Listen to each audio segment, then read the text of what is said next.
¿no? Entonces, el capítulo es sobre la imagenología y lo que puede ayudar a la medicina, ¿no? En este caso, mayormente al neurólogo, al neurocirujano o al que tenga algo que ver con tratamiento de enfermedades neurológicas.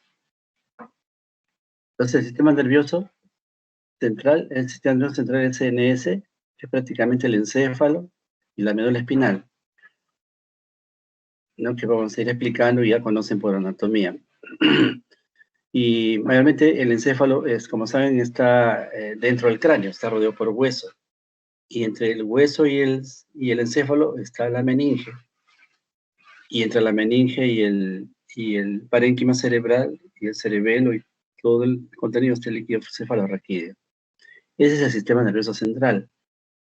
El sistema nervioso periférico, SNP, es los pares craneales y todos los nervios raquídeos, todos los plexos desde el cuello hasta la última lumbosacra, ¿no? Hasta donde sale de la caudequina. La columna ya se ha visto en una clase previa. Entonces estamos viendo acá el capítulo es el sistema nervioso central propiamente dicho. Hasta antes de la tomografía, se tomaba radiografía simple de cráneo y el cerebro no se podía ver. O sea, no era visible a ninguna imagen. Lo que se veía es el cráneo y se veía indirectamente el contenido entre la silla turca y la calota de la tabla interna, ¿no? Por algunas alteraciones del contorno para decir que hay hidrocefalia o hipertensión endocraniana, pero era muy indirecto. Después agregaron la angiografía. La angiografía podía mapear toda la estructura vascular dentro del cráneo, ingresando por la carótida interna o por la vertebral. Y al hacer el mapa vascular, tenía más información sobre el contenido del endocráneo. Hasta allí no se veía el cerebro. Pero, por ejemplo, de pacientes que venían con un accidente y querían saber si había un hematoma, eh, y todavía no existía el tomógrafo, ese es antes de los años 80, ¿no? El año 72, porque en el año 72 recién se creó el primer tomógrafo, ¿no? Entonces, antes de eso, con la angiografía veían si había simetría por ejemplo, de la cerebral media.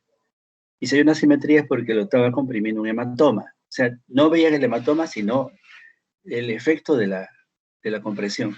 Y decían, acá está la lesión y hoy te la van a operar. Con la tomografía se empezó a ver el encéfalo, como están viendo en este corte tomográfico de la parte alta del cráneo. Después con la resonancia la información fue mucho mayor. Con el PET-CT tiene la información y la función. La medicina nuclear ve indirectamente el tejido, no es muy anatómico, pero descubre lesiones, ¿no? Descubre las lesiones por la captación del radiofármaco. Entonces, la primera forma en que se empezó a ver el encéfalo en sí, el cerebro, los ventrículos, el tronco, el vermis, tentorio, ganglios basales, todo lo que en anatomía ya se sabía, fue con la tomografía. Entonces acá la parte blanca viene a ser el hueso en una tomografía computada. ¿Ya? Tomografía computada se dice TEM, tomografía espiral multicorte. También se puede usar las iniciales TC, tomografía computada secas. Ya no debe usarse la palabra TAC, porque tomografía axial computada era cortes axiales, ahora ya es helicoidal o continua.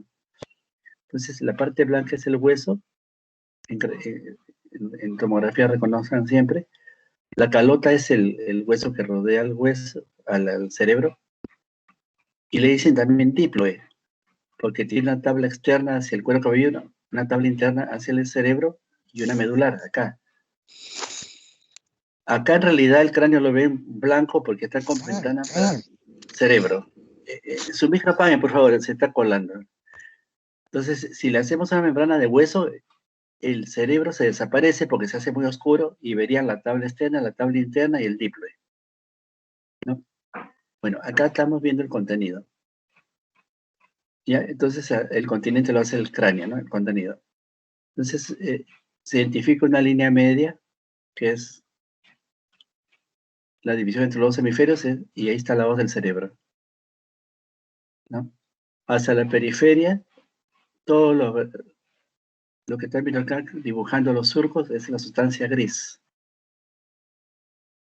Lo que está más oscurito, entre las líneas claras, es la sustancia blanca. Entonces, es al revés de lo que se describía en anatomía. O sea, la sustancia gris es blanca y la sustancia blanca es gris, acá, ¿no? Ya, esta sería la zona del lóbulo frontal. Acá estaría el parietal, el occipital no está, porque estamos muy arriba, ¿ya? La sustancia gris es periférica y la sustancia blanca es central. Aunque no lo parezca, cuando se hace todo el cerebro, existe más sustancia gris que sustancia blanca. ¿Ya? Es una pregunta de residencia, así de esa, ¿no? ¿Qué hay más, sustancia grasa o sustancia gris o sustancia blanca? En líneas generales, para que un cerebro sea normal, la voz tiene que estar en el centro exacto. Si está desviado es porque una lesión la está empujando, ¿no? O otra la está jalando. La empujan los tumores, las inflamaciones, los quistes y tracciona las encefalomalacias y la gliosis y la destrucción cerebral. Si notan acá, este corte ha sido hacia la parte alta. Acá han bajado hacia donde están los ventrículos. Estos son los ventrículos. Son dos ventrículos laterales, un tercer ventrículo y un cuarto ventrículo.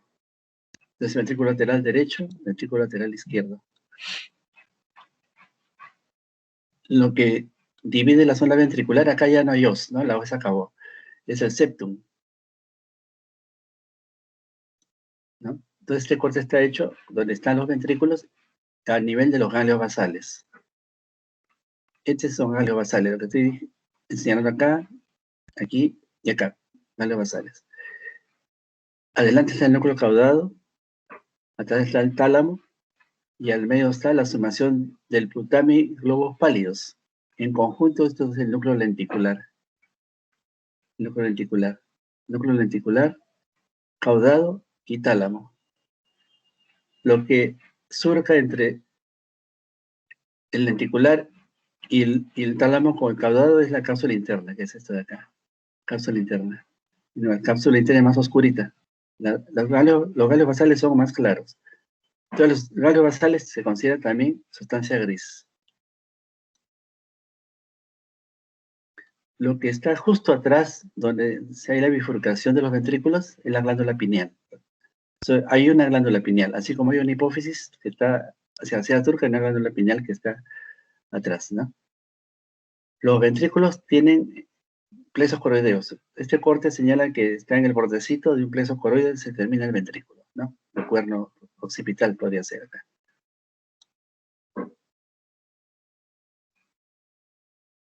¿Ya? El fornix es la bifurcación de los ventrículos.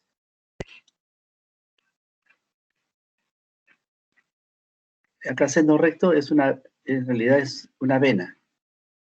Este corte indicaría que estamos cerquita al tentorio, que divide dos segmentos del encéfalo, supratentorial e infratentorial. O sea, el seno recto aparece primero y el resto del tentorio después porque va en bajada, o sea, va descendiendo. Pero este corte está hecho exactamente donde están los ventrículos laterales, derecho e izquierdo. El lóbulo frontal, si estamos en la parte alta, llega casi hasta la mitad del contenido del cráneo, ¿no? Hasta acá. El lóbulo parietal está más arriba en realidad, ¿no? Ya. Toda la parte oscurita es sustancia blanca. Donde estoy paseando el puntero láser, sustancia blanca. Toda la parte más blanca, menos gris, en todo caso, es la sustancia gris. O sea, la más blanca es gris. Acá. Ya. Este sería el lóbulo occipital, porque estamos llegando al tentorio. y las pequeñas prominencias dentro de los ventrículos, porque no son totalmente negritos. Todo lo que se encuentra acá como ramitas son los plexos coroideos. El líquido cefalorraquídeo es totalmente oscuro, entonces es hipointenso. Este corte es más abajo, entonces estamos llegando a la base del cráneo. Estos son los peñascos. Las células mastoideas. Este es el esfenoides, el ala del esfenoides, del otro ala, el ala mayor del esfenoides. Acá está la silla turca. Este es el dorso de la silla turca. Como el corte está casi en la base del cráneo, primero llegamos a la base anterior, que es donde están los lóbulos frontales, derecho e izquierdo. Pero a esta altura recién empieza la fosa posterior. O sea, acá estamos debajo del tentorio. Todo esto sería el tronco cerebral. Este es el cuarto ventrículo.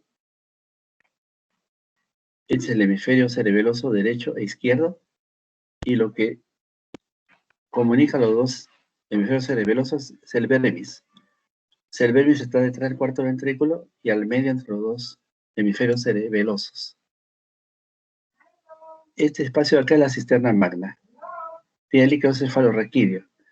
En realidad, las cisternas son múltiples. Por donde haya una división entre una estructura y otra, hay una cisterna. Entre el tronco y el cerebelo hay una cisterna. Entre la silla turca y el cerebro hay una cisterna.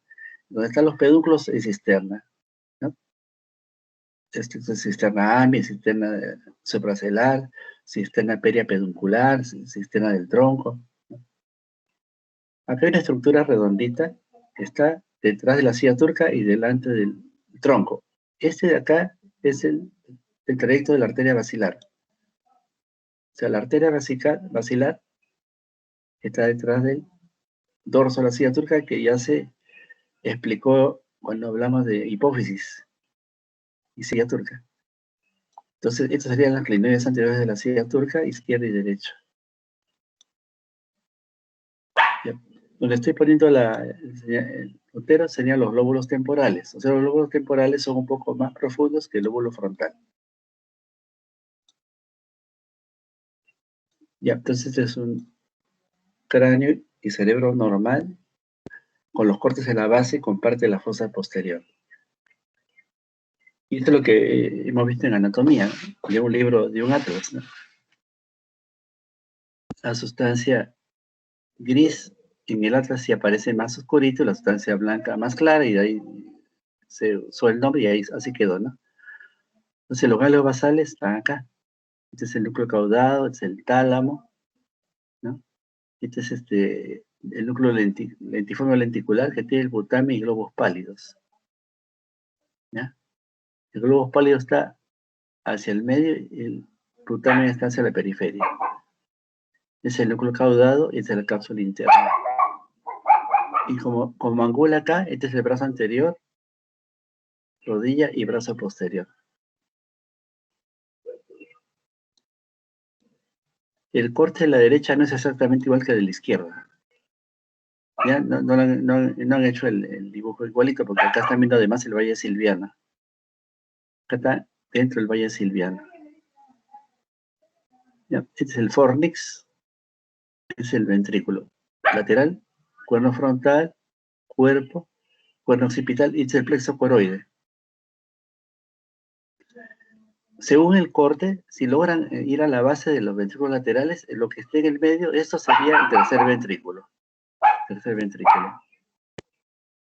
Hasta acá estamos viendo pura anatomía llevada de imágenes. Se supone que esto ya lo sabían, lo estamos recordando, ¿no? Detrás de la glándula pineal está un ganglio que se llama la vénula. Está, ganglio de la avénula. Está pineal y avénula.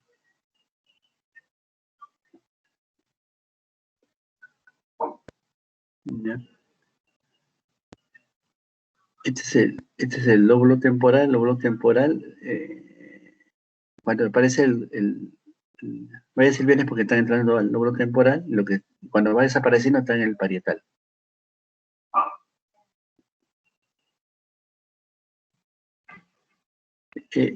todo lo que sea estos espacios donde surca los giros del cerebro está lleno de líquido cefalorraquídeo. Este sería el espacio subaracnoideo. ¿Ya? Lo que esté encimita sería el resto de la leptomeninge. Y lo que está pegado al cráneo sería la dura madre o paquimeninge. Si regresamos acá, de adentro para afuera sería aracnoides, leptomeninge y dura madre. Lógicamente casi ni lo ven, porque es más anatómico puro histológico que imágenes. Pero si el cerebro envejece, logran ver acá un giro acá. Así que acá está el espacio aracnoideo del lóbulo frontal izquierdo. Y lo que esté por afuera sería el territorio subdural, ¿no? Con el centro de la leptomeninge y la dura. Y lo que está bien pegado al cráneo sería la dura madre, la epidural.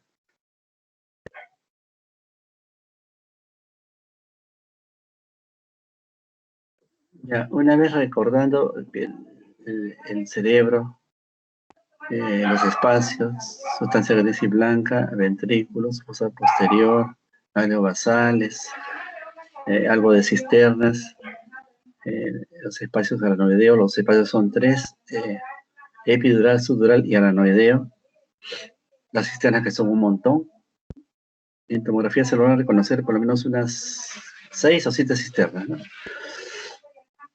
Faltaría las estructuras vasculares, que es esto que ya recordamos que es el polígono de Willis.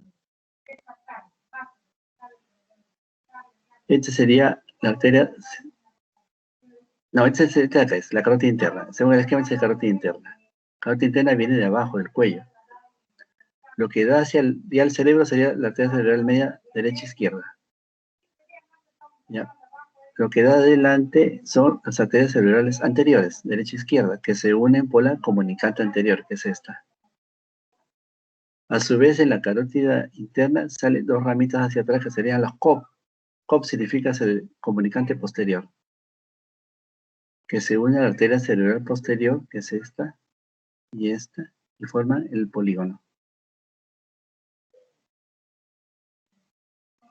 Ya. Lo que está acá es la arteria basilar, que vimos ya delante del tronco y detrás del dorso de la silla turca, con arterias cerebelosas. Y el tronco basilar se origina de las arterias vertebrales. Arterias vertebrales que serían ya en el cuello, ¿no?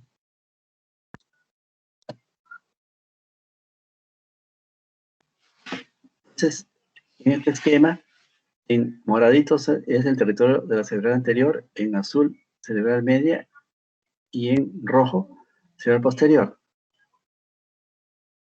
¿no? Entonces todo esto sería dominancia del cerebral anterior. Esto está por encimita, en cambio esto está por el medio, o sea que se hubieran partido por la mitad del cerebro. Ya esto es lo curioso, que para la parte superficial, la mayor irrigación es cerebral media. Y para la región medial, en realidad está irrigada por la cerebral anterior. El que menos irriga es la cerebral posterior, que está en un rojo, miren.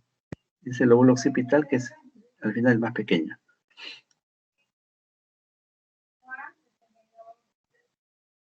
Ya, entonces, de ahí se explican los infartos. Si el infarto está en una dominancia de una cerebral media, cerebral anterior, cerebral posterior, alguna rama. La cerebral media también se llama arteria silviana. Entonces, hay dos comunicantes posterior y una comunicante anterior.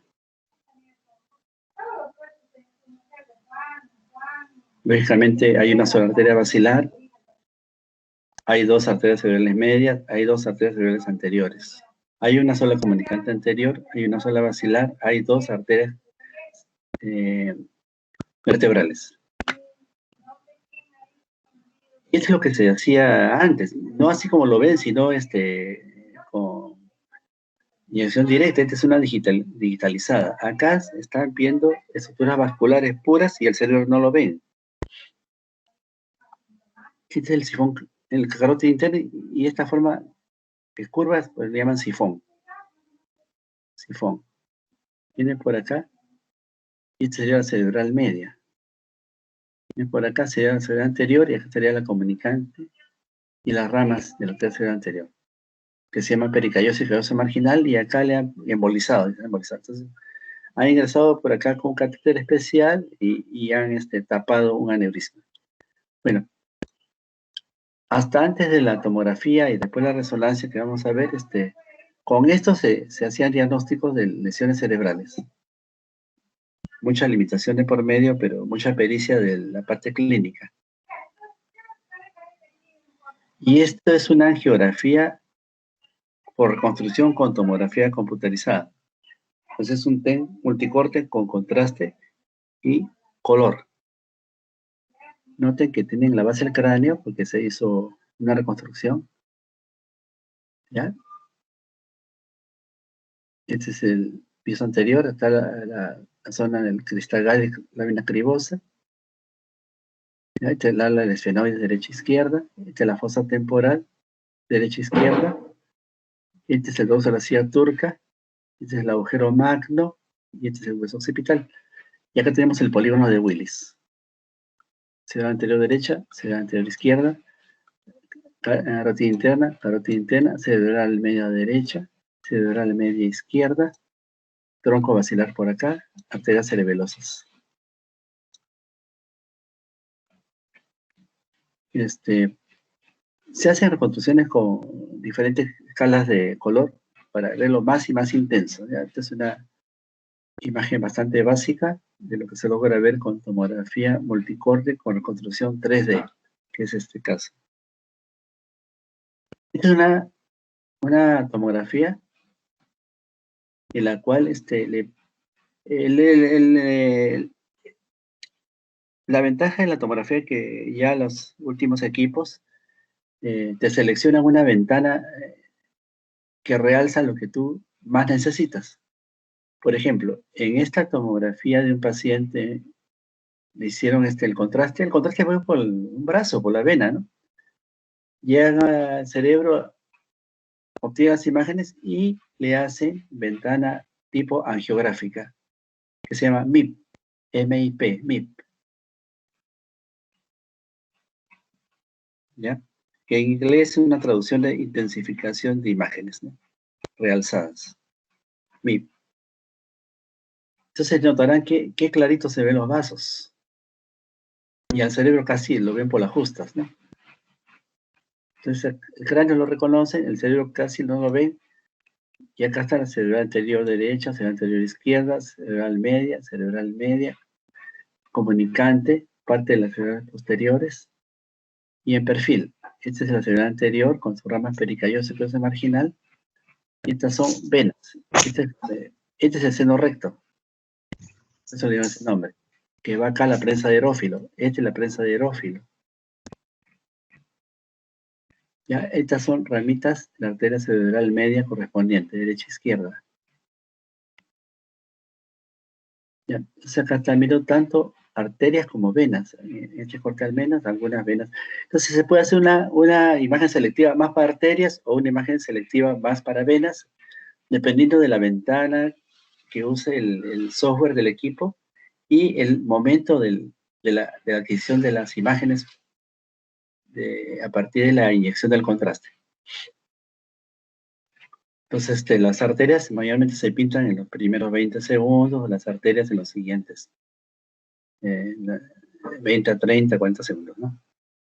Y si te esperas más de 180 segundos, posiblemente solo veas capilares.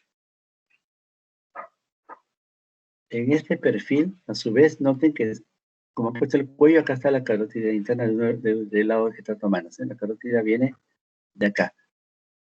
O sea, según el lado, ¿no? De la aorta sale una carótida interna izquierda directa o un tronco bracocefálico derecho, del cual sale la carótida interna derecha. Corrección, la carótida común. Ya. Del lado izquierdo sale la carótida común izquierda, del lado derecho el tronco bracocefálico de la arteria común derecha. Sube y cuando ya está por encima del ilioides, que es el ilioides, se bifurca en carótida interna y carótida externa. La carótida interna continúa hacia el cráneo. La carótida externa va al macizo facial.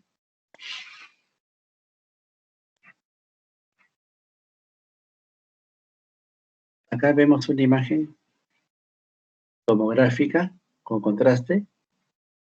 Es un estudio más o menos en MIP, porque vemos mejor los vasos y el cerebro lo vemos un poquito más oscuro porque no está seleccionado para ver clarito el cerebro, sino los vasos. Y noten, la cerebral media izquierda es continua, la cerebral media derecha se interrumpe.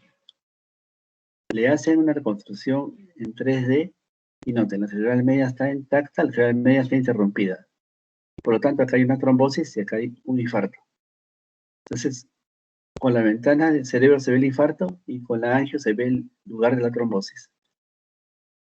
Entonces la información por tomografía multidetector con ventana angiográfica MIP y reconstrucción 3D, prácticamente ya van disminuyendo el riesgo de hacer angiografías directas. Y la información le sirve muchísimo al neurocirujano, al neurólogo, para hacer la mejor terapia posible y salvar al paciente de nuevos infartos y todo esto, ¿no? O si de todas maneras quieren ingresar a hacer alguna intervención, pues ya van más dirigidos, van mucho mejor dirigidos, ¿no? O sea que, insisto, que esta es una 3D, reconstrucción en 3D, ¿no? A color. El término acá es SSD. SSD significa sombreado por superficie. Entonces tiene MIP y 3D SSD. Este es un MIP, MIP, 3D, tercera dimensión, 3 dimensiones, SSD, sombreado de superficie. Entonces, acá han seleccionado en tal forma que incluso han hecho que el cráneo desaparezca en la zona de interés. Acá se ve el hueso frontal, pero no ven el hueso de acá, ¿no? Todo eso se logra hacer con paciencia y trabajando el postproceso. En la mesa de trabajo, después de que le han hecho la tomografía, ya el radiólogo, el especialista, el que está entrenado, se dedica a reformatearlo, a mostrarlo, seleccionarlo y poner la mejor demostración con menor superposición posible. Reconozcan acá el dorso de la silla turca y esta es la arteria basilar.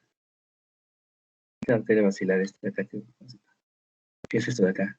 La arteria basilar es una sola. Esas son las arterias.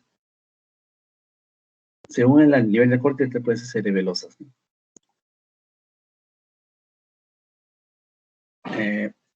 Esta es resonancia. Entonces, en resonancia, el parénquima cerebral es de mucho más detalle. Y se usan las secuencias. En tomografía se usan ventanas. Ventana de cerebro, ventana de hueso, ventana de vasos. En resonancia se usan solo secuencias. Esta es la secuencia T1, esta es la secuencia T2. En T1 los líquidos son totalmente negros. Acá también. Y acá también. O sea, todo esto es líquido cefalorraquídeo. Cisterna, ventrículos, espacio arenoideo, espacio sudoral. Pero si lo aplicas un T2, que es esto de acá, claramente ven que todo lo que estaba oscuro acá se convirtió en blanco. Entonces todo lo blanco es líquido cefalorraquídeo. Este líquido cefalorraquídeo en el cuerpo occipital, la cisterna, tercer ventrículo, conos frontales, espacio arenoideos, espacio arenoideo, parte del espacio sudoral por la justa se ve en una laminita. Estos son compartimentos normales. Se considera que el T1 es la imagen más anatómica de la resonancia. es muy anatómico y más fácil de ubicarlo, ¿no? De ver todas las estructuras. Te mareas menos. ¿Por qué? Porque el fondo negro te sustrae, ¿no? En cambio acá, como este 2, entonces se inunda de blanco por todos lados y es algo más difícil ver anatomía. Y el que está entrenado ya, pues, la información la obtiene mayor.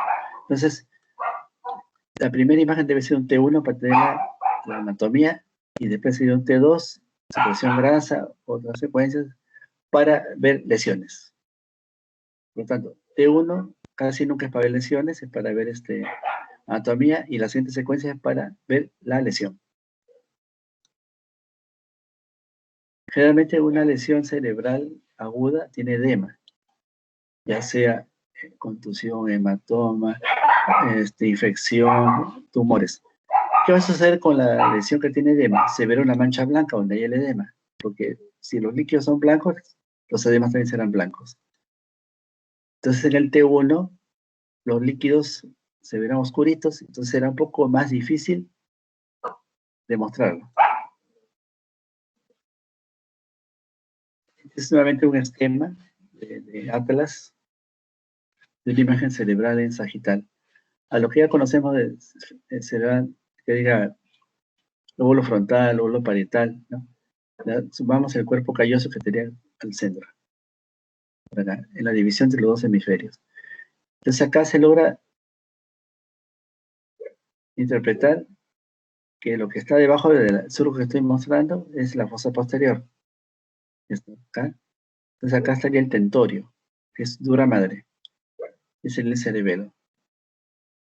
Está al centro casi, por eso se ve el tronco. Sería el puente, el bulbo y la médula. Al puente también se le llama protuberancia. Lo que está arriba del puente es el mesencéfalo. La estructura más importante del mesencéfalo son los pedúnculos cerebrales.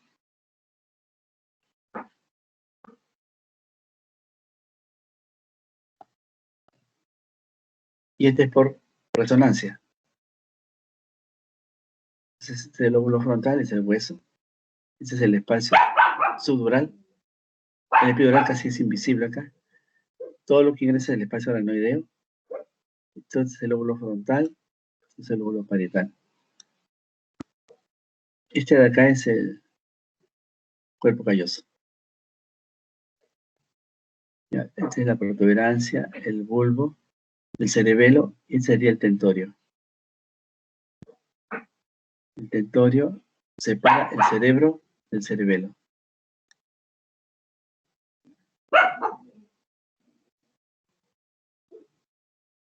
Si estamos bien al centro, esto sería ya parte de la silla turca, con la hipófisis, acá. Este sería el mesencéfalo.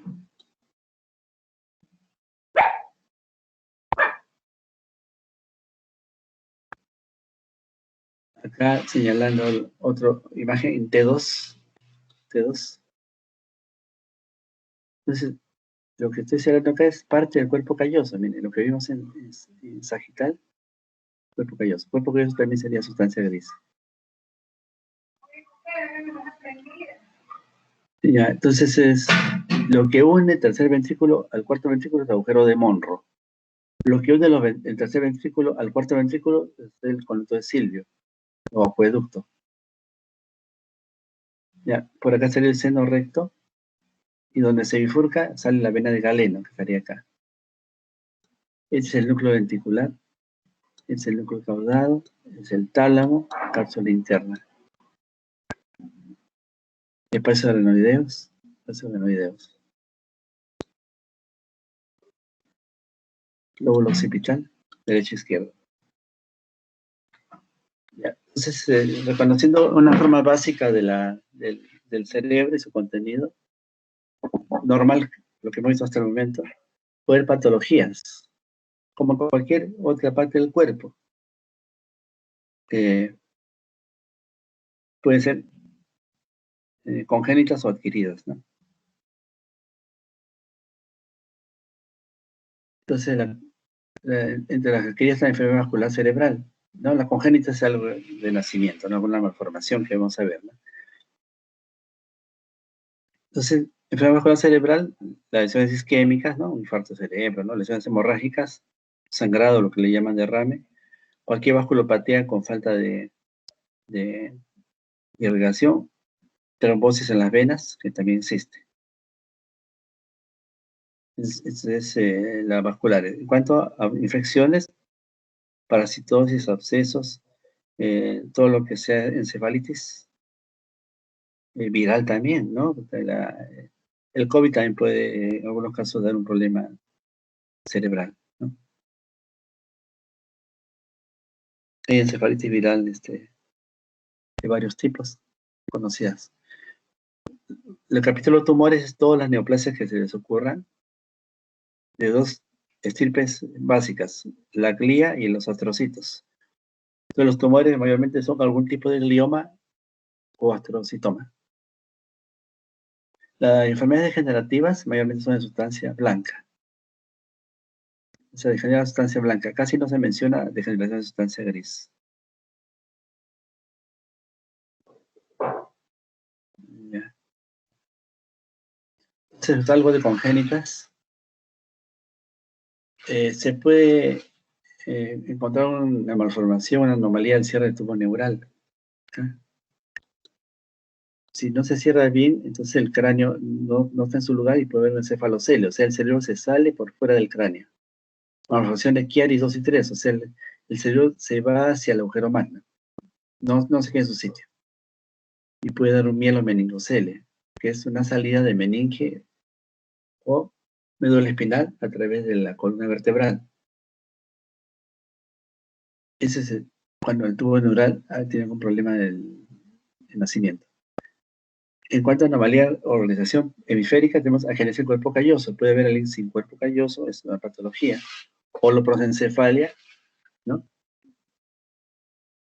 Que es la hidrocefalia con ausencia importante del cerebro. También puede haber anomalías de organización hemisférica, cerebral external, malformación de Donde Walker y un tipo de Chiari, el Chiari 1. Puede haber hidrocefalia congénita. El niño desde que nació tiene hidrocefalia. Generalmente son un tipo de no comunicante. Sale el niño con el cráneo muy grande, tiene ventrículos dilatados, tiene que poner una válvula. Y la mirada hacia abajo. O sea, al comprimirle todo, obliga a que las órbitas, al comprimirse, la mirada no sea directa, sino como inclinada. En sol naciente, le dicen algunos. Y además, cuando recién nace, hasta el año, ustedes tienen la fontanela y al examinarla está muy turgente, muy prominente. O sea, la fontanela tiene que estar en su lugar. Si está muy prominente, hidrocefalia. Si está retraída, es deshidratación.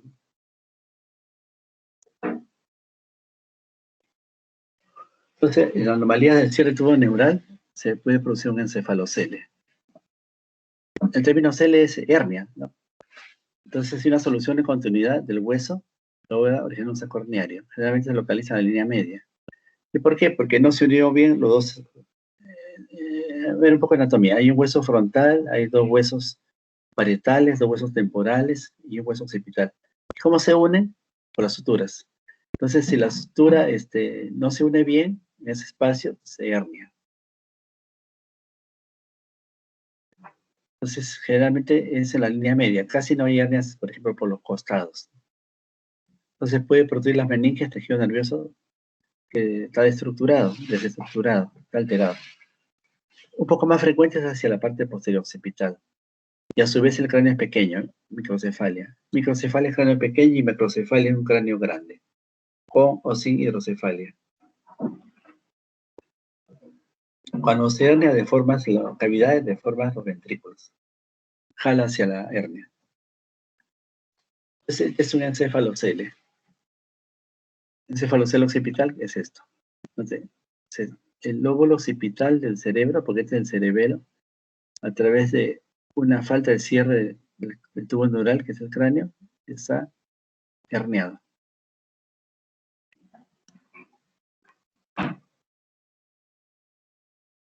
O sea, acá salió el óvulo junto con la dura madre, el parénquima. Es línea media posterior. También hemos encontrado algunos esfaloceles frontales acá. Pediatría en recién nacido, ¿no? Un bulto.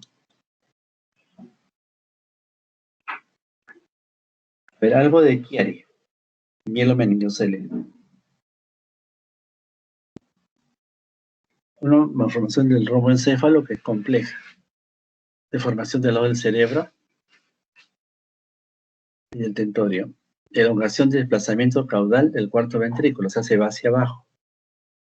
Aunque en una forma tubular. Herniación del vermis y amígdalas hasta C3. Normalmente el vermis, las amígdalas, el cerebelo está arriba del atlas, que es el C1. Si desciende, entonces es un gran riesgo porque puede haber compromiso, ¿no? Compresivo. El agujero occipital tiene una insuficiencia para contener lo que está por encima de este agujero, ¿no? Entonces puede haber un aumento del volumen del espacio supratentorial con descenso de glóbulos occipitales.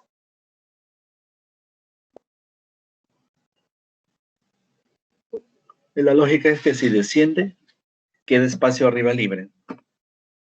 La fosa posterior tiene que ser pequeña.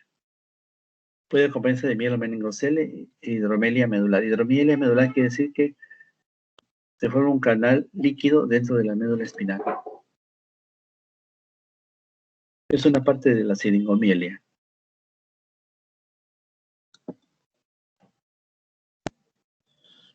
Ya, es una malformación del cierre neural. Esta es una enfermedad de Chiari.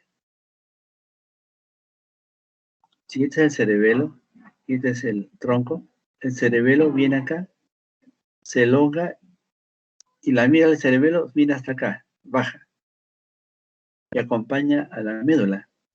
Prácticamente este es 1, 2, está casi llegando a la tercera cervical, ¿no? Está abajo de la segunda cervical. Esto no es normal. Normal es que todo esto esté acá arribita, acá. Que el agujero humano tenga los costados, las amígdalas y nunca descienda. Ahora, ¿qué más está notando acá? El tentorio debería ser más o menos así, como lo hemos visto en imágenes previas, pero su tentorio está caído, viene así, gira y se viene para abajo. Entonces, descenso del tentorio provocado por esta herniación, o sea, jala el tentorio hacia abajo. El cuarto ventrículo debería ser triangular o cuadrangular, pero acá el cuarto ventrículo se alarga. Entonces, aquí una forma tubular.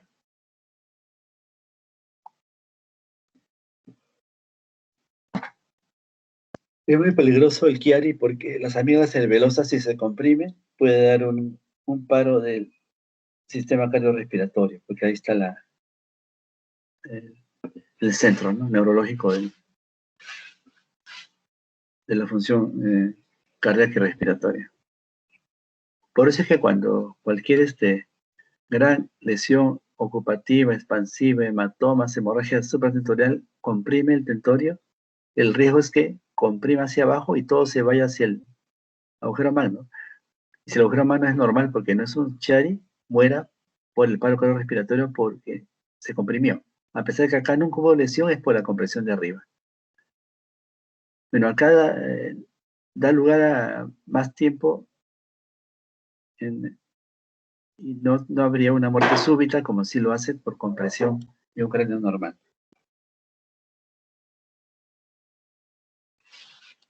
También puede haber anomalías de organización hemisférica.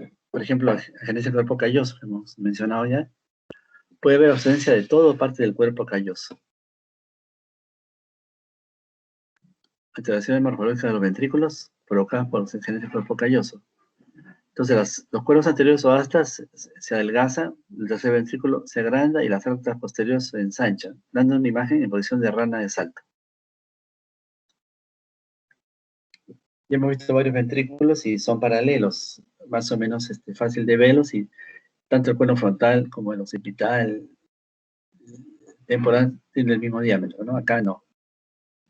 Se dilatan los occipitales.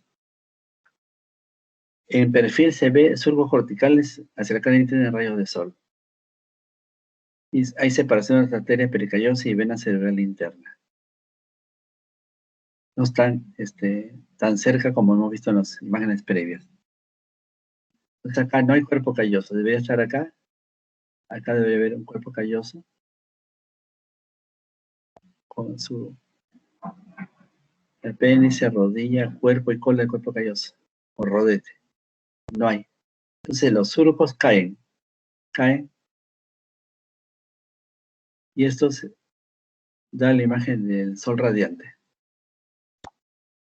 Entonces no hay cuerpo calloso. Este cuerpo está hecho en el centro. Debería verse el cuerpo calloso. Pues no lo tiene. El cuerpo calloso es que le une la información entre el hemisferio derecho e izquierdo. O sea, había problemas neurológicos de comunicación entre el derecho y el izquierdo.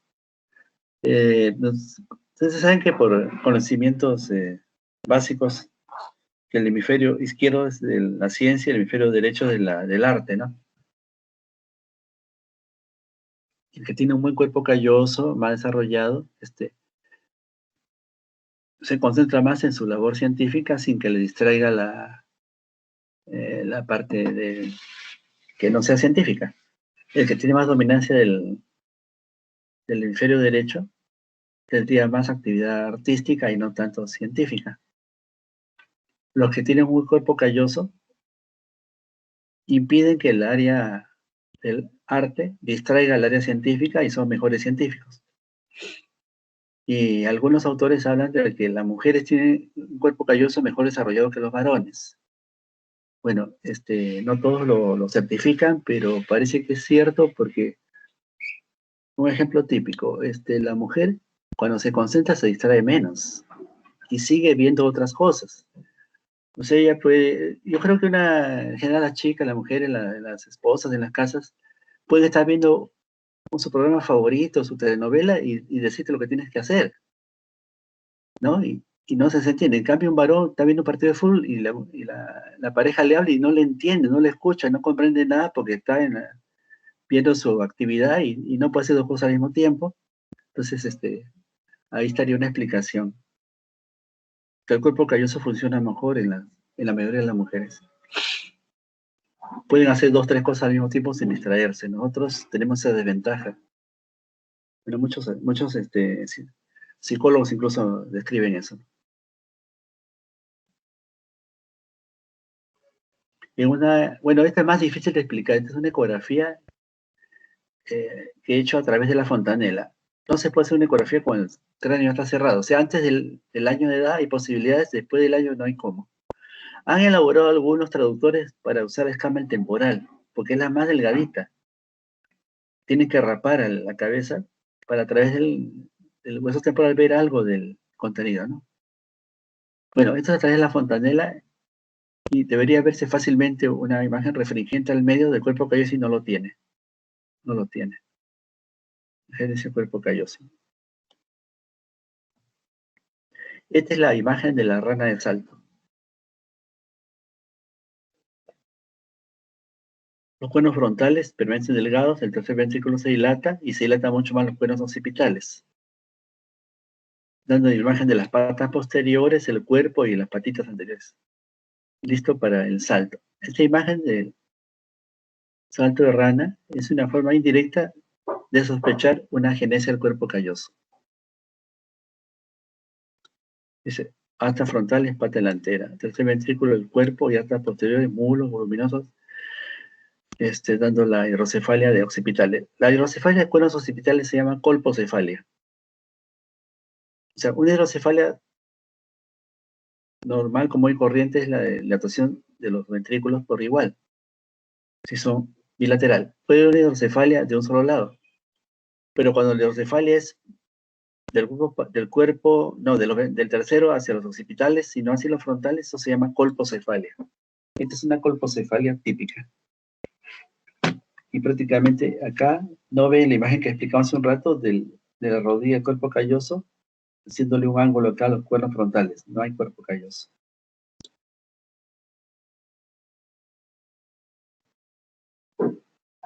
En la organización tenemos la organización de Andy Walker y un tipo de Chiari 1. Hemos visto el Chiari 2 y 3.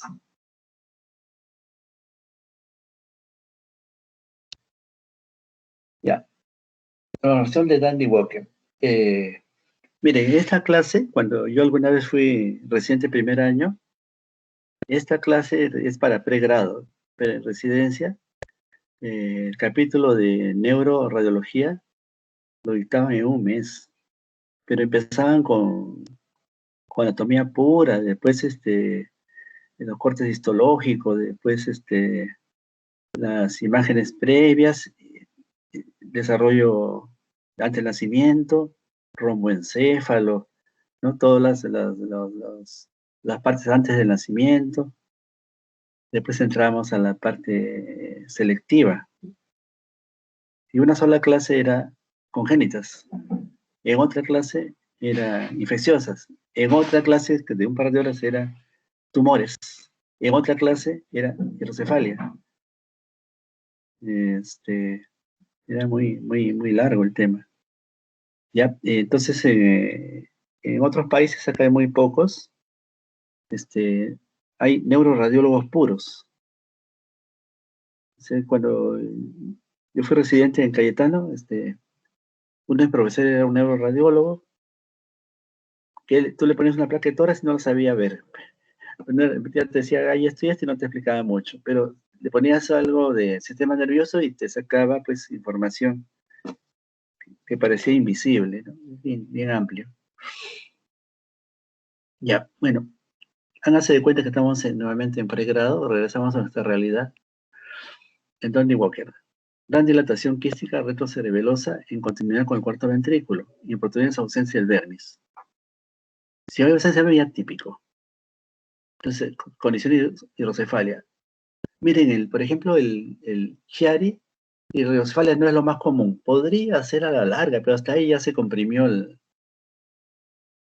¿cómo se llama? Las amigas del cerebelo, ¿no? No, acá es mucho líquido cefalorraquídeo de por medio. Es un Andy Walker visto por ecografía. ¿Qué notan? Que los ventrículos sí se ven, acá. Este es cerebro, ventrículo, y esto es la fosa posterior lleno, inundado de líquido cefalorraquídeo. Casi no reconocen cerebelo. En el Andy Walker hay mucho espacio de LCR en fosa posterior.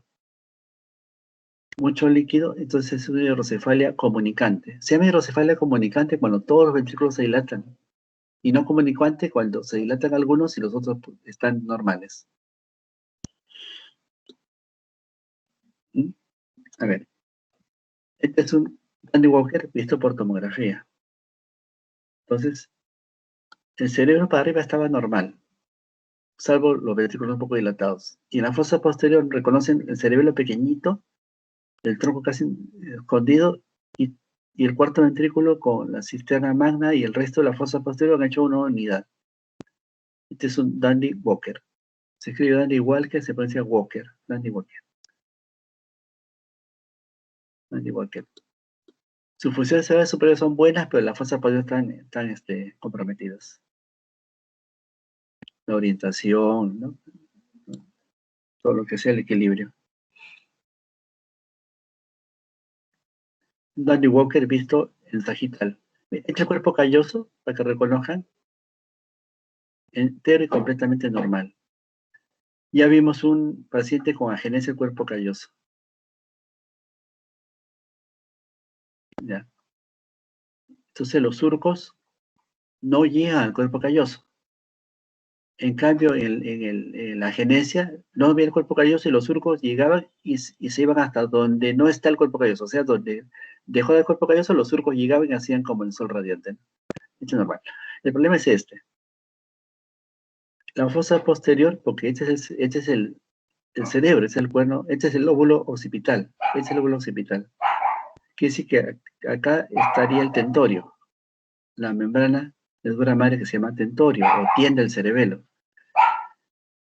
Entonces el cerebelo quedó pequeño el vermis posiblemente no lo tiene, y todo está lleno de líquido cefalorraquídeo. Este es el tronco, bulbo, protuberancia, mesencéfalo, médula espinal. ¿Ya? Nada que ver con el Chiari, ¿no? El Chiari estaba el cerebelo acá y se estaba descendiendo. Y estos son diagnósticos pediátricos.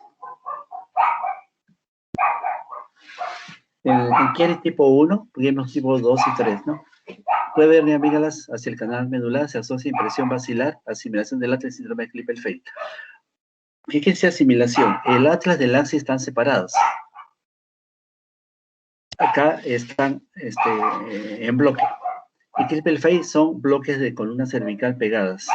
No hay discos. Eso es una tortícolis congénita. Y acá más bien la cisterna humana se colapsa.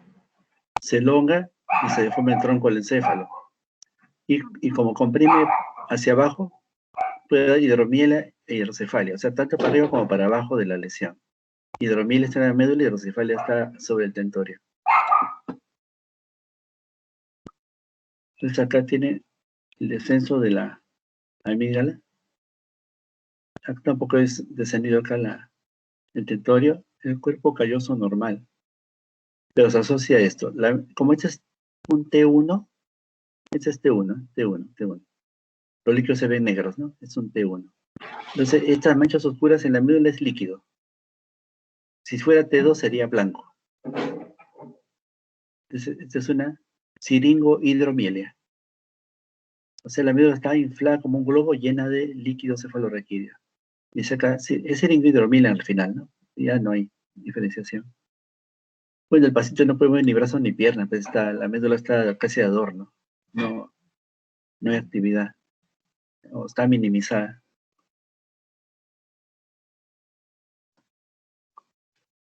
Ya, vamos a la hidrocefalia. Hidrocefalia congénita. Es el aumento intraventricular de volumen de líquido cefalorraquídeo con aumento de la presión por obstáculo dentro del sistema ventricular. Mucho líquido cefalorraquídeo. Clasificación obstructivo no comunicante y obstructivo comunicante. El no comunicante es estenosis del acueducto de Silvio, mayormente. El comunicante, hemorragia subaranoidea. O sea, si tienes un sangrado, va líquido y va tapando y impide el circuito. Entonces hay hidrocefalia. La inflamación de la meninge, meningitis, aumento de la presión venosa, superproducción, mucho líquido cefalorraquídeo también. ¿Qué produce superproducción? Hiperplasia de los plexos coroides. La hidrocefalia no se debe confundir con la dilatación malformativa o residuales. ¿A qué se refiere? Si un cerebro se atrofia demasiado, degenerativo, Alzheimer, demencia senil y a persona anciana, el ventrículo se dilata porque hay menos cerebro. Eso no es hidrocefalia. Sería una ventriculomegalia compensatoria normotensiva. Cuando hay infartos o lesiones cerebro y después el cerebro se reduce de dimensiones por el que se pierde parénquima, el ventrículo puede dilatarse, ¿no? No se llama hidrocefalia. Bueno, este es un caso de una estenosis acueducto de Silvio y se condiciona esto: dilatación de los ventrículos laterales y gran dilatación del tercer ventrículo. Y el tercer ventrículo tendría que ser laminar o menos de 8 milímetros. 8 milímetros más o menos así, como estoy pasando el puntero. De acá debe haber por lo menos 20 milímetros, o más quizás. Entonces, esto no es una colpocefalia, como vimos nosotros, es una hidrocefalia. Si hay cuerpo calloso, si hay línea media. Entonces, debajo del tercer ventrículo está el acueducto de Silvio, y entonces el cuarto ventrículo en este paciente es normal. Por lo tanto, la estenosis está en el acueducto de Silvio. Solo hay un acueducto de Silvio. O sea, habría 2 agujeros de Monroe y un acueducto de Silvio. Y 2 agujeros de Luschke y Magendie abajo, ¿no? En el cuarto ventrículo. Este es una hidrocefalia comunicante. Mucho líquido cefalorraquídeo por esto. El peso coroide acá es apenas visible, el peso coroide del lado derecho está totalmente hipertrofiado, entonces hace un papiloma. Por regla general, una calcificación de peso coroide debe ser menor de 1 centímetro. Si tiene más, se considera potencialmente un papiloma. o cualquier tipo de tumor del plexo coroide. Esta que pues, tiene 50 veces más tamaño que el normal de este, ¿no? Entonces, esto está produciendo líquido cefalorraquídeo en exceso. Entonces, todo esto es hiperproducción de líquido cefalorraquídeo. Entonces, si hay hiperproducción es comunicante, como se explicó en una diapositiva previa. Ya, ahora vamos a las enfermedades vasculares. Salimos de hidrocefalia. Las enfermedades vasculares son las hemorragias y los infartos. A eso se agregan las vasculopatías. El infarto es consecuencia de una isquemia. La hemorragia es el sangrado de una ruptura de un vaso, de una arteria. Acá hay estaba la escritura epidural. Si la sangre se ubica entre el hueso y la dura madre, se llama hematoma epidural. Si la sangre se ubica entre la dura madre y la leptomeninge, se llama subdural. Si el sangrado ingresa a los surcos del espacio cefalorraquídeo, se llama subaracnoideo. Si la hemorragia está solamente en el parénquima, se llama intraparenquimatosa. Si la hemorragia va al ventrículo, se llama intraventricular. Si la hemorragia va a la base, esto es en recién nacidos y pretérminos, niños nacidos con problemas traumáticos, hemorragia de matriz germinal. Esa es la fosa posterior en recién nacidos con trauma obstétrico.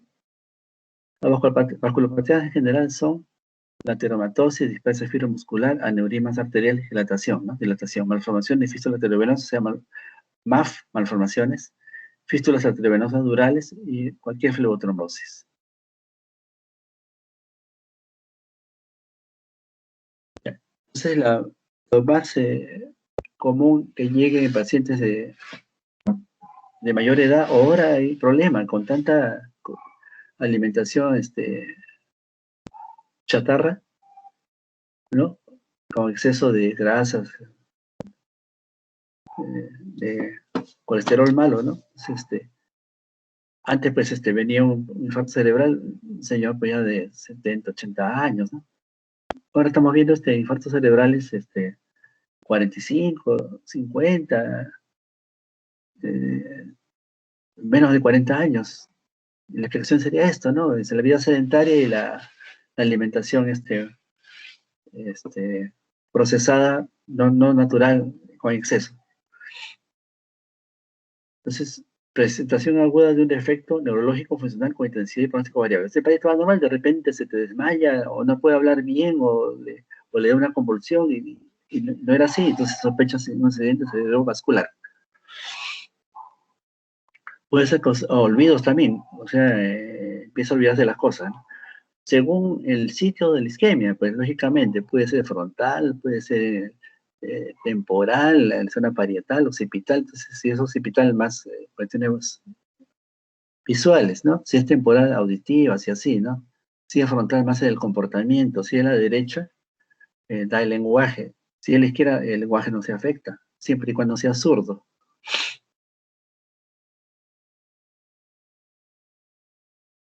¿Ya? Puede ser causado por lesiones isquémicas, 70%, o hemorrágicas. O sea, hay más isquemias que hemorrágicas en las emergencias de los hospitales generales, ¿no? La tercera causa de muerte puede ser desarrollados. La isquemia y la hemorragia se detecta con facilidad en las imágenes. O sea, ayudamos mucho con la tomografía y la resonancia también.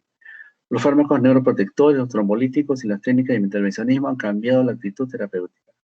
Entonces, en los hospitales de cierto nivel 4 se llama, sobre todo en neurología o el neuroradiólogo, han hecho unidades de stroke. En otros países hay unidades de stroke que se escribe, ¿no? Pero un stroke es que el paciente con la fase aguda lo reciben, ven el diagnóstico lo más rápido y antes de las 6 horas evitan que siga infartándose. O sea, hay una terapia muy costosa en realidad, el fármaco que usan, Alteplase, creo que es un anticoagulante, que si lo usan después de las 12 horas ya no vale. Tiene que usarse justo en el momento preciso y entonces evitan que el paciente aumente su infarto, entonces la recuperación es más óptima. Entonces la isquemia va al infarto. ¿Ya? Se origina por obstrucción de una arteria, interrumpiéndose el suministro de sangre y por lo tanto sangre con oxígeno, glucosa y otros metabolitos. Entonces el tejido nervioso deja de funcionar en el nivel del infarto. y se originan síntomas y signos neurológicos de acuerdo al territorio que irriga la arteria afectada. Esta parte la diagnostica pues, el neurólogo, pues clínica, purita clínica, ¿no? Y nosotros lo ayudamos con la imagen.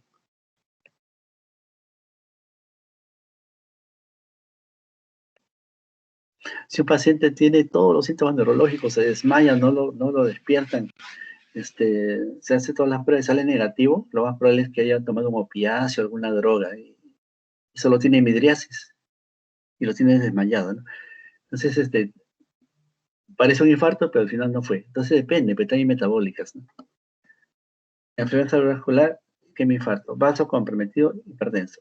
Esta es una descripción tomográfica. Área hipodensa en el territorio del vaso comprometido, se hace espacio más oscuro.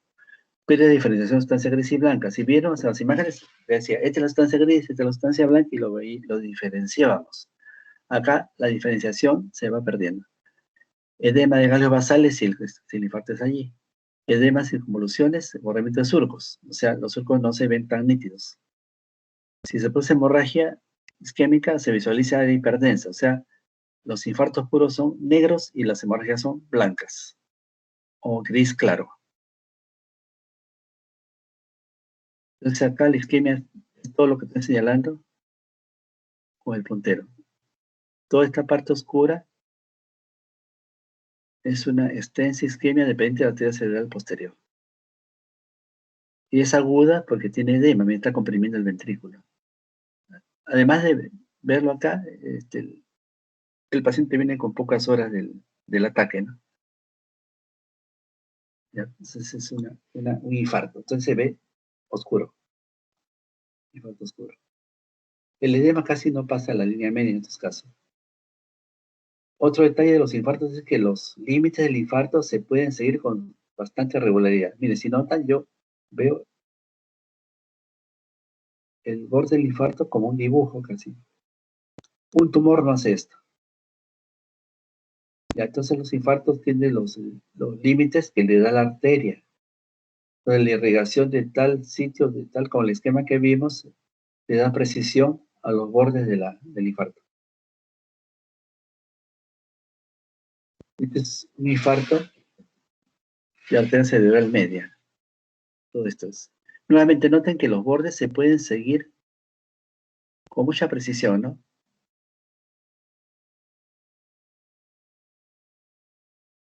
Ya, no hay mucho edema, porque noten que no empuja casi los ventrículos, más bien está jalándolo. Por lo tanto, este infarto ya no es hiperagudo. Es subagudo o está yendo a la evolución crónica.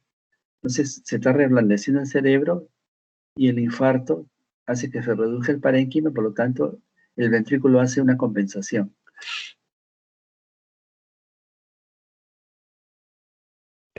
Todas estas lesiones vasculares lo dividen fácilmente en agudas, subagudas y crónicas.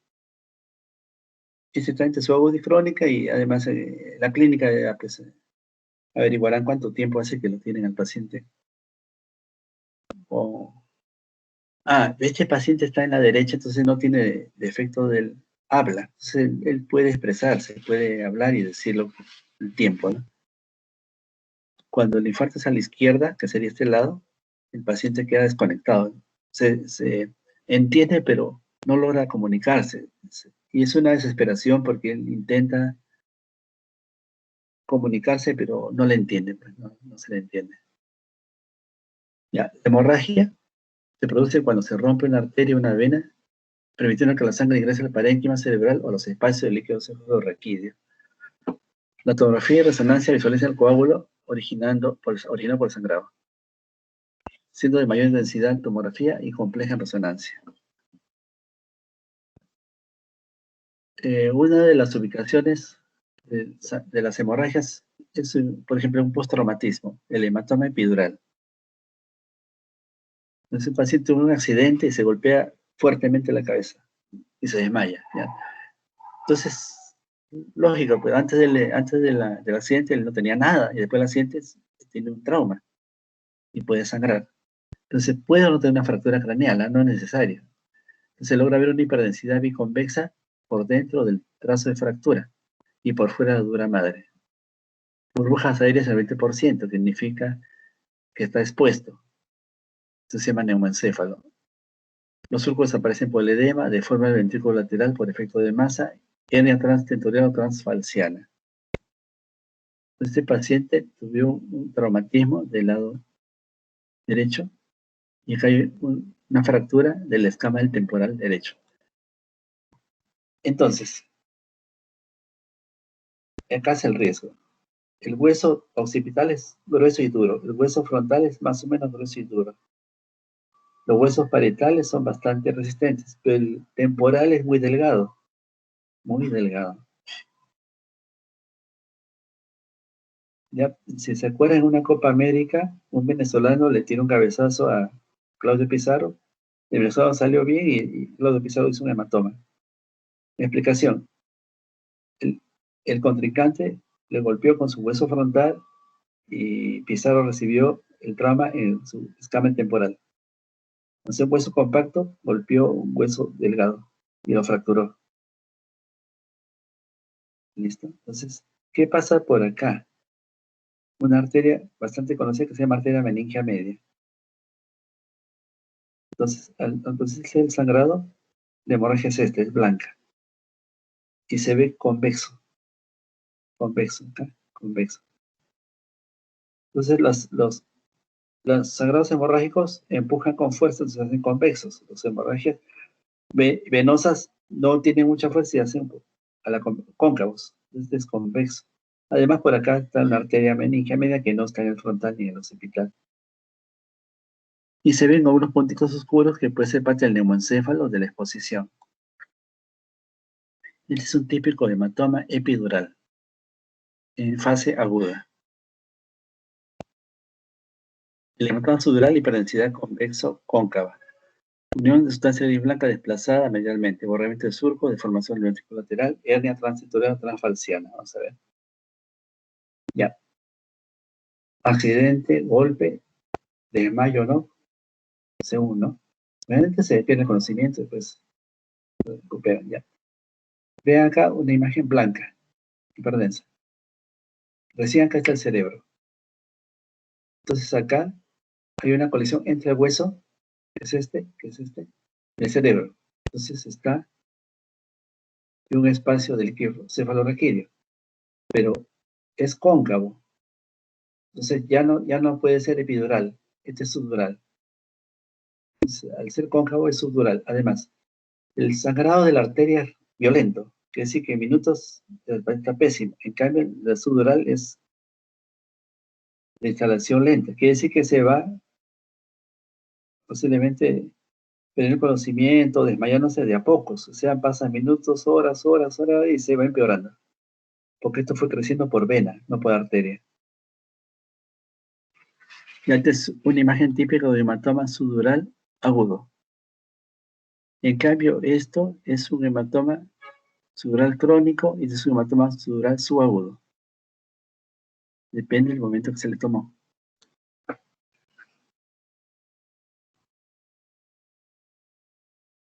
Este corte está por debajo del de acá, ¿no? Se borran los surcos porque comprimió y la línea media se desplaza.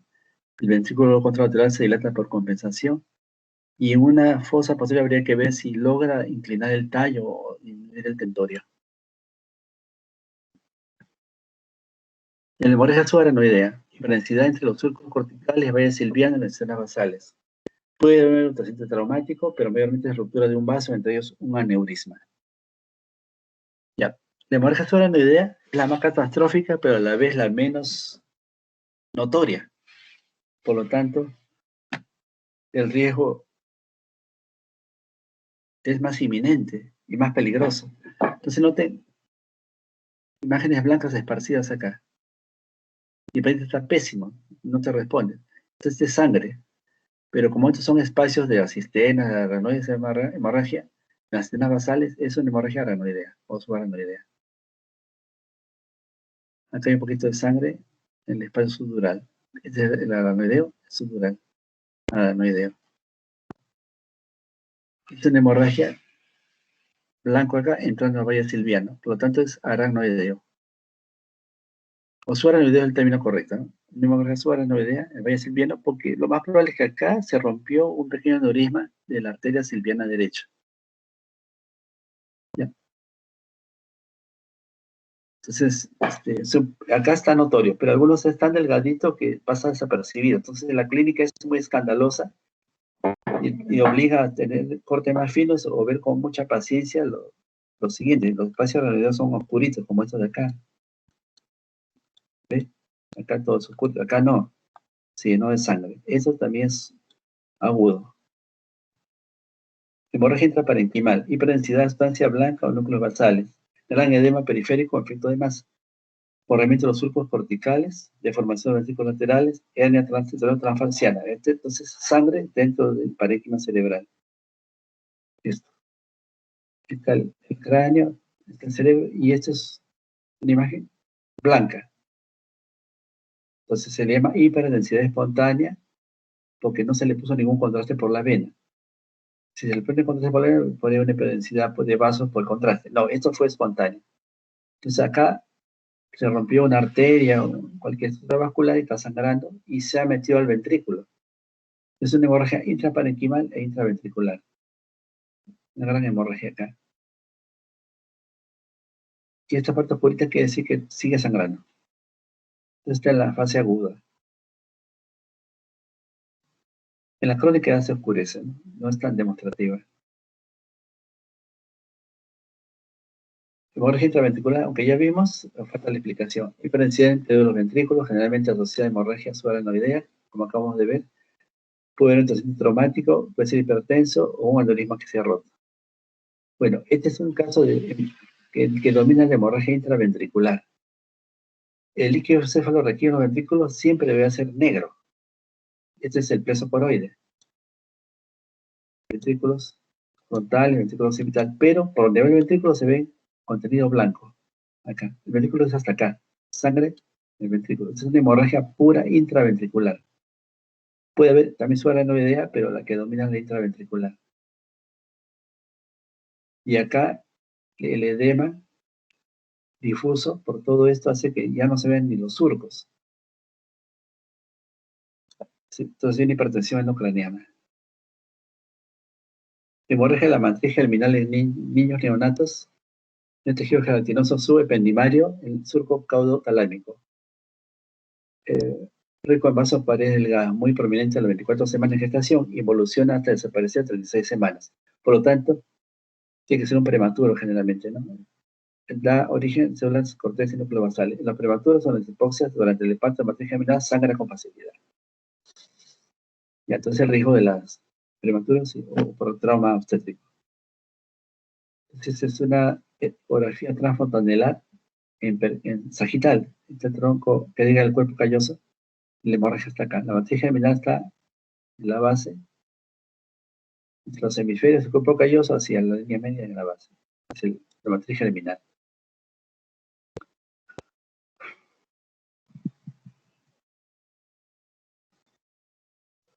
Ya, es un paciente con ecografía con una gran hemorragia, un niñito, ¿eh? Una hemorragia intraparenquimal e intraventricular.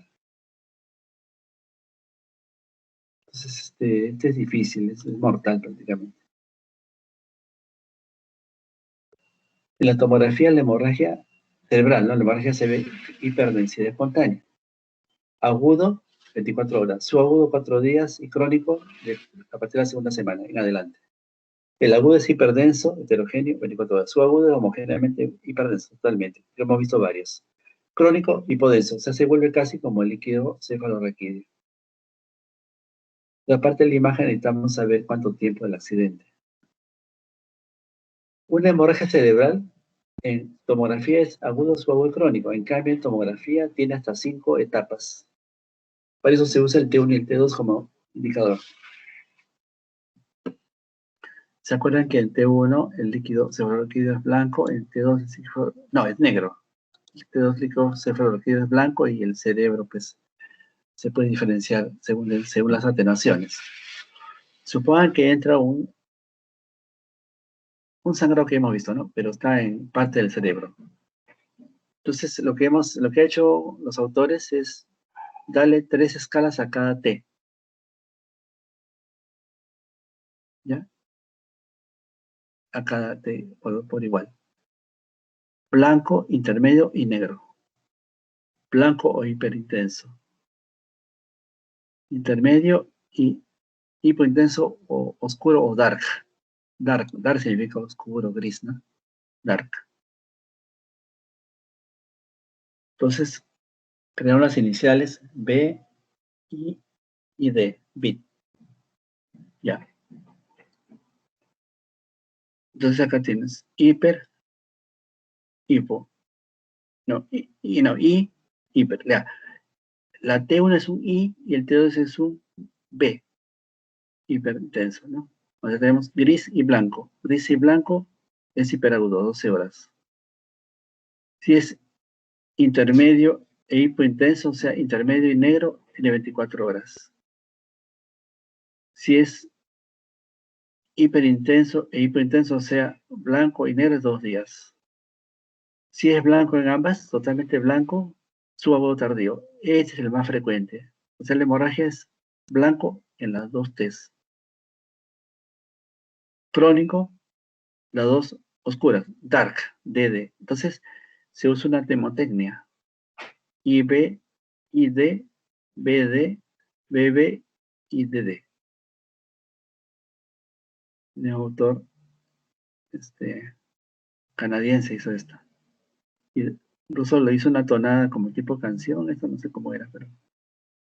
IB, ID, BD, BB, DD. ¿No? Lo que están viendo que es una angiografía, esta es la arteria carótida interna del sifón, ingresa acá y se dilata. Esto se llama neurisma. Entonces, la dilatación de una estructura vascular se llama neurisma. Estamos entrando en vasculopatías. Entonces, le hacen una angiografía a este paciente.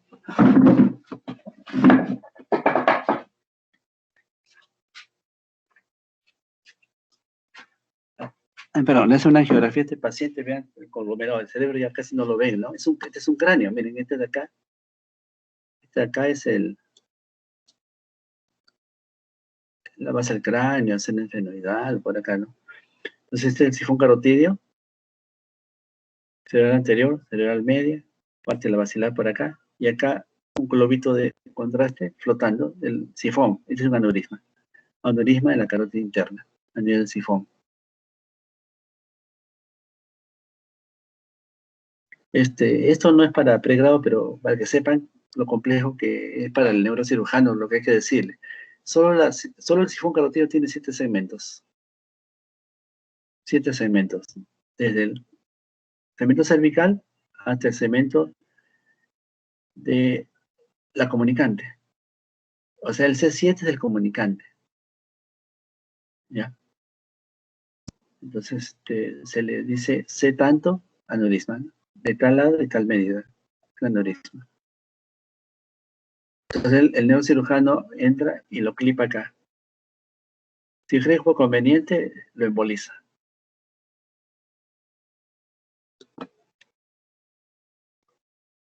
Ya, también hay malformaciones arteriovenosas, el MAF. MAF significa malformación arteriovenosa. Consiste en un nido o un ovillo vascular, una arteria nutricia y una vena de drenaje. Es lo posible que ve las tres. Este es un MAF. Malformación arteriovenosa. Note, acá está el polígono de Willis, es una tomografía, ¿no? Esta es la silviana derecha, se ve anterior, la basilar. Y nos sirve la comparación, el lado sano del lado de la lesión. Bueno, un paciente con malformación de aneurisma lo que tiene es cefalea pulsátil. Su vida es normal, pero con la cefalea pues, se aplican al calor. Por ejemplo, están bajo un reflector mucho tiempo, o calor intenso hacia el cráneo, ¿no? Y tienen un MAF, un aneurisma, entonces el vaso pues se dilata y viene el dolor, ¿no? Entonces acá ven, es una especie de un ovillo. Y logran verse acá, este gordito sería una vena de drenaje. Y la arteria nutricia lo más probable que sea, según esto, de un tronco de la arteria cerebral posterior. quedarse el occipital. Entonces consiste en anular la arteria nutricia y la vena de drenaje para poder evitar que este neurisma sangre, que es una malformación vascular sangre. Esta es una malformación arteriovenosa vista por angiografía. Todo esto es un tremendo nido de neovasos. Acá también se ve. Y lo que va en líneas normales son los vasos normales. Este es el sifón carotídeo. ¿Ya? Eso va hasta la cerebral media. Depende de la cerebral media sería esto. Acá. Otro, malformación vascular. Todo esto es malformación vascular. Ya, acá fue el cerebral posterior. El sifón está por acá, el sifón carotídeo. Entonces el paciente le hace una tomografía, le pone contraste y miren, los cortes van subiendo, subiendo. A ver, les explico. Esta de acá es sin contraste, este es con contraste, pero los cortes van subiendo, ya. Entonces, ventrículo más arriba, ya. Ventrículo más arriba, más arriba. Entonces, en la sin contraste ya se notan los vasos hiperdensos. Pero hay que demostrarlo, porque podría decir, ¿y si esta es una hemorragia que se está resolviendo? Pues dudas, ¿no? Le ponemos el contraste y se llenó de vasos anormales. Entonces, esta es una malformación vascular entre la vena de drenaje. Y la arteria correspondiente sería la cerebral posterior, rama de la silviana, en este caso.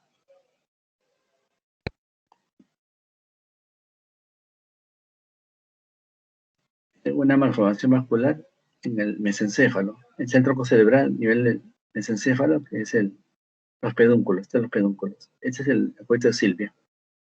Está en el pedúnculo cerebral derecho. Y la forma de imágenes tubulares como enrolladas, ¿no? Una malformación.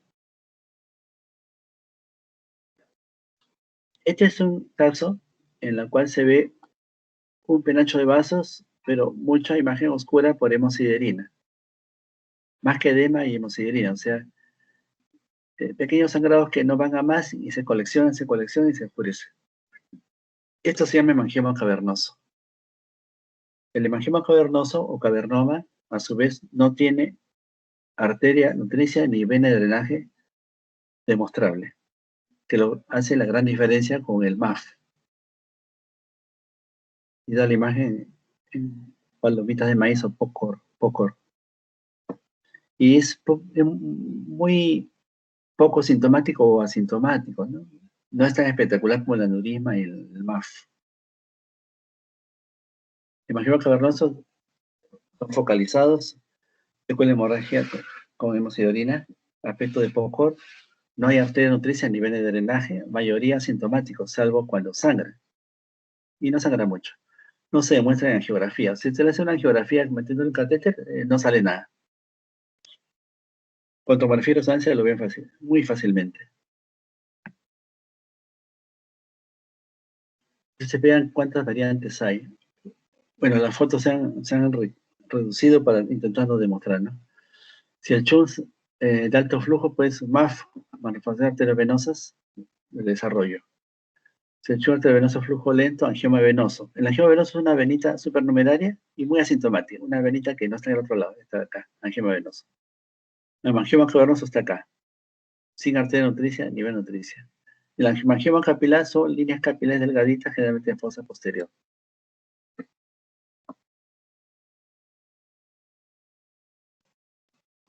¿Ya? El más, el CHU más alto es el del MAF.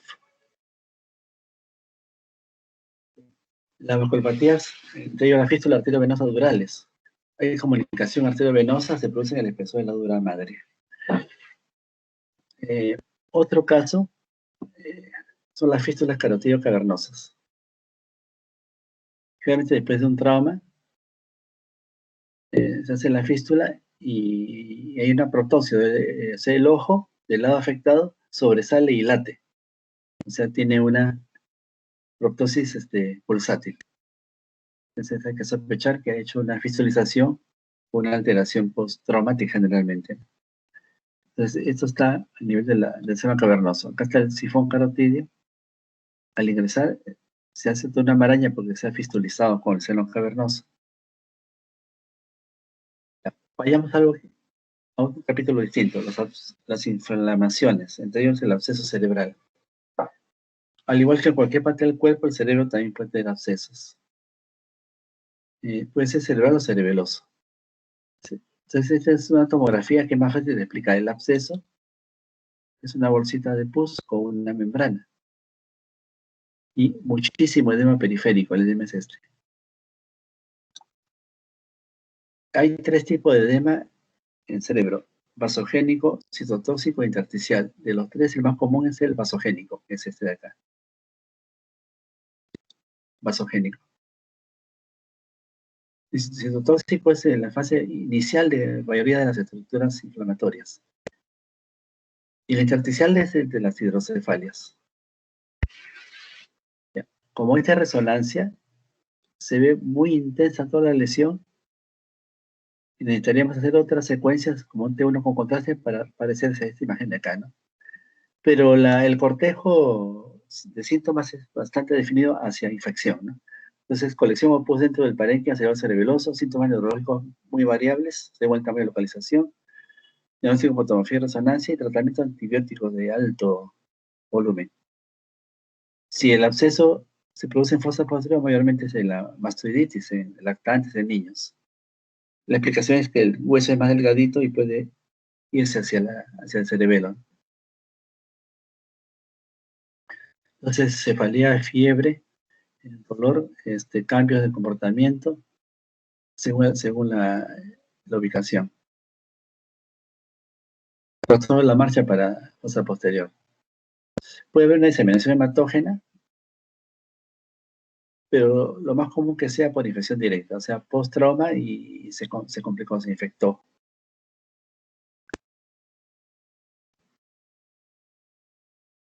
Una enfermedad de los paranasales podría llegar a un absceso cerebral. Una infección de otomastoiditis podría llegar al absceso cerebral.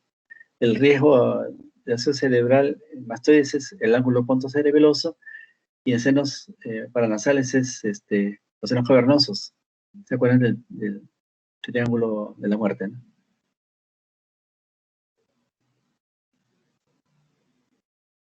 Este es un absceso cerebral con marcado de edema. Proceso curativo focal dentro del parénquima.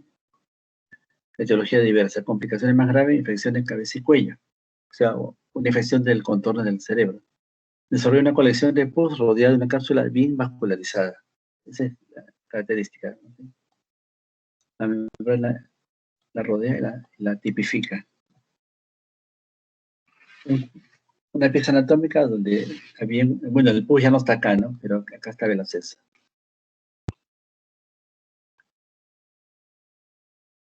Absceso cerebral visto por resonancia, el absceso, la membrana y el edema. Este es el absceso por tomografía, la membrana realzada por el contraste. Absceso cerebral por tomografía, sin y con contraste. Si ya se nota el efecto de membrana, le pone contraste y la membrana se realza muy, pero muy intensamente, característica. Y este es el edema vasogénico. Este es por el mismo paciente, por resonancia. Entonces, aparte de lo descrito, noten que se demuestra que la línea media y los ventrículos están comprimidos y desplazados. El riesgo de desplazamiento de más de 1 centímetro es que comprime hacia abajo y compromete más estructuras hasta la fosa posterior. Esta es una difusión. Secuencia de difusión es para ver si hay actividad, si es activo, si es agudo. Entonces, sí, si brilla es agudo. Vamos a ver algo de tumores. Tumor cerebral. Ya. Todos los partes del cuerpo pueden tener neoplasias, el cerebro también. Entonces, una masa normal distorsiona las formaciones neuroanatómicas. La imagen variable según composición celular, presencia de sustancia hemorragia y calcificaciones. O sea, a su vez el tumor puede sangrar, puede calcificarse o no. Signos indirectos: masa hiperdensa en tomografía. Puede ser de densidad compleja, o sea, una de las tres juntas. Cambio de densidad con contraste. hipervascularización, incremento de la densidad, ruptura de barrera hematoencefálica, condiciona ese realce muy anormal y heterogéneo. Los tumores cerebrales tienen un directo efecto de masa, desplazamiento de estructuras, afectación del sistema ventricular, desplazamiento, compresión de presos coroideos, pinealos del cerebro, afectación del espacio subaranoideo, borramiento del espacio subaranoideo, borramiento de sucos, cisuras, dilatación a distancia. Signos periféricos, edema peritumoral, o sea, también tiene edema vasogénico, banda lipodensa entre el tumor y tejido cerebral, cambio de administración, cambios con la administración del contraste. O sea, siempre se realza. O sea, acá, el paciente, lógicamente, no sufrió un trauma, no tiene un antecedente típico y la sintomatología se instaló en semanas o meses. O sea, no fue de improviso. Entonces, en este caso, la lesión está acá. Entonces, como les dije en principio, los tejidos son la glía y el astrocito. Glioma o glioblastoma, ¿no? Multiforme porque tiene formas variadas y puede tener más de una lesión.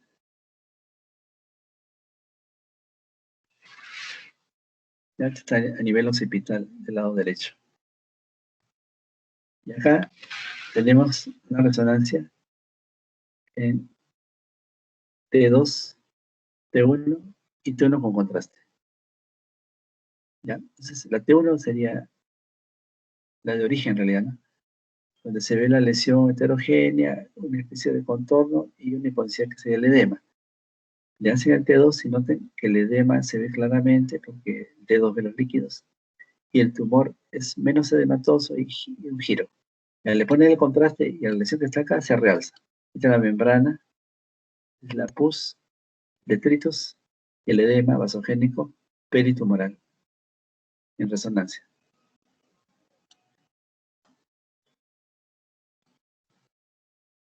Este es el glioblastoma multifocal. Este es el T2 y este es T1 con contraste.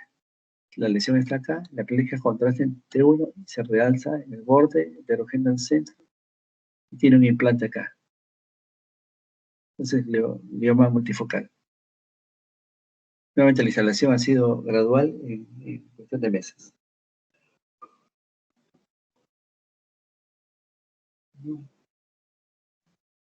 En líneas generales, las enfermedades del organismo, si tiene semanas será infeccioso, si tiene meses será tumoral, si tiene años será congénito, ¿no? Entonces, por ahí nos podemos guiar un poquito. Acá la lesión está en la zona frontal izquierda. Este es flare. Flare es un T2 suprimiendo los líquidos fisiológicos y quedando los líquidos patológicos. Entonces tiene edema. Y este es T1 y por la justa se ve como hipointenso porque es T1. Entonces el T1 es muy anatómico, pero no te canta las lesiones con facilidad. Pero es bien anatómico. Pero ya se notaba acá una sombra más oscura. Le aplicas el flare, que es un T2 para captar edemas, y notan muy fácilmente la lesión. Fue un astrocitoma. El astrocitoma seca sería el menos peligroso en cuanto a su evolución, y el glioblastoma multiforme sería el más drástico, el de peor pronóstico.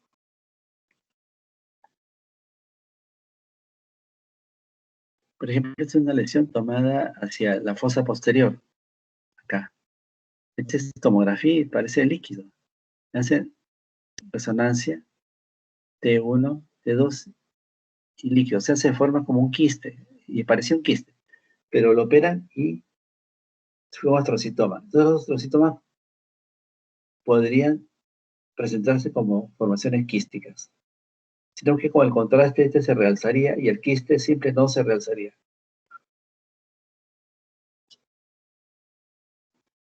El medulloblastoma es un tumor de fosa posterior pediátrico, de la fosa posterior del vermis, o sea, no hay un medulloblastoma supratentorial, ni hay medulloblastoma de adulto.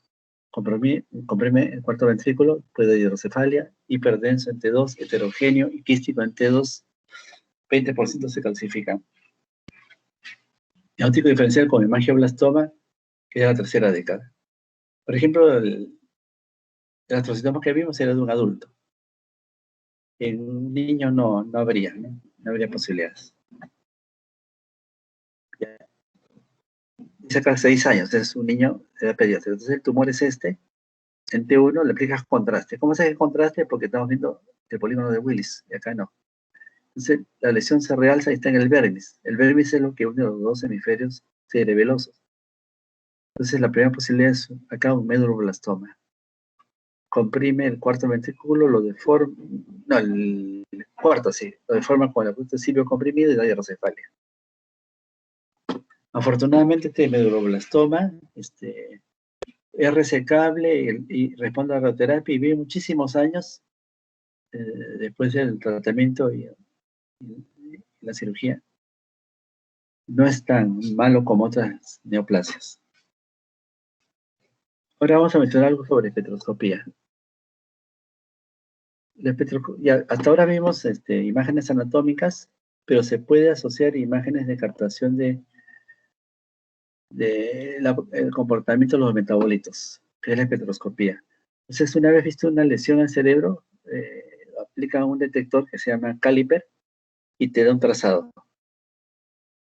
La espectroscopía, por resonancia magnética, es la determinación del hidrógeno. O sea que tenemos resonancia gracias a que el hidrógeno es el metabolito más abundante en nuestro organismo, porque es parte del agua que es H2O. Entonces permite determinar en vivo los protones que se encuentran en el cerebro, condiciones normales y patológicas.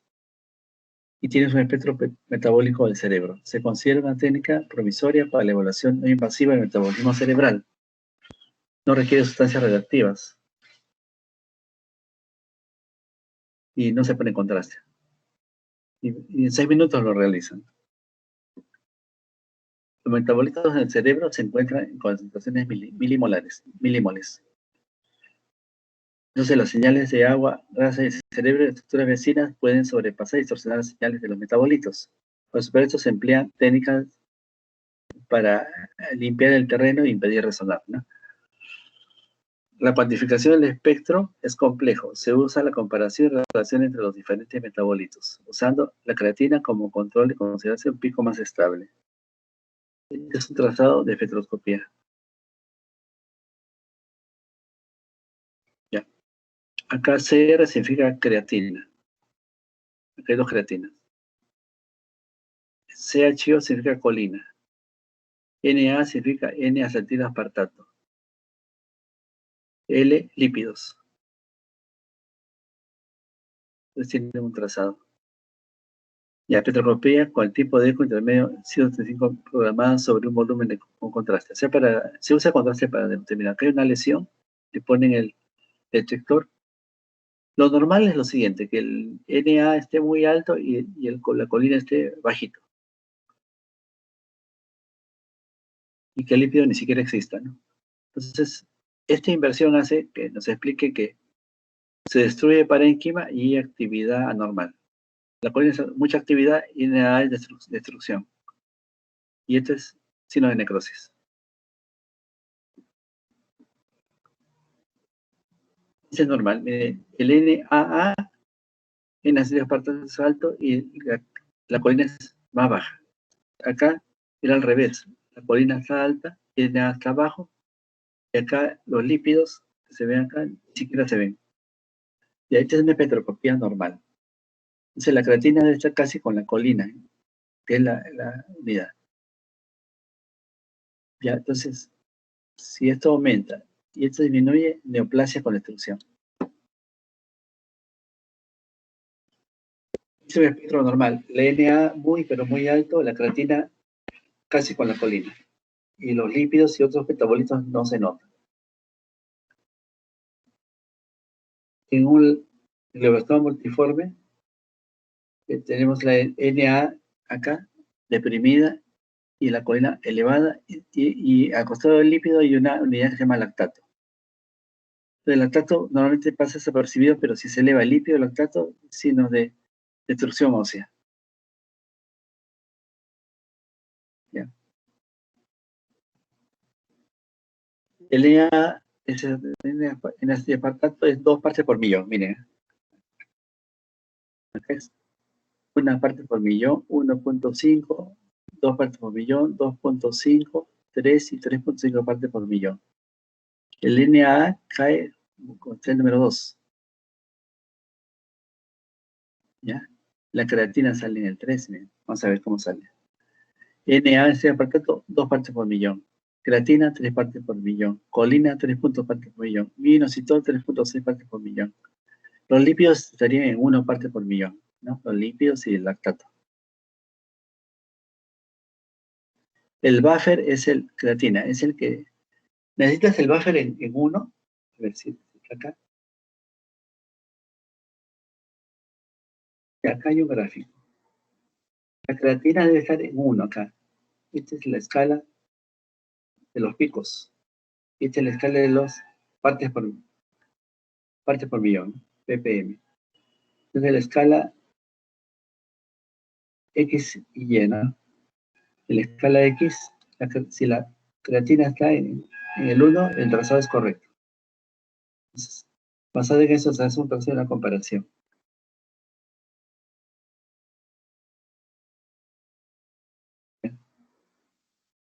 El lactato está en 1.3, aminoácidos 0.9, alanina 1.5, glutamato 2.6, lípidos 0.8, 0.2.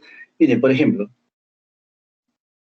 el lactato, acá está. Si el pico del lactato se eleva y cuando normalmente no está, tenemos que es un absceso.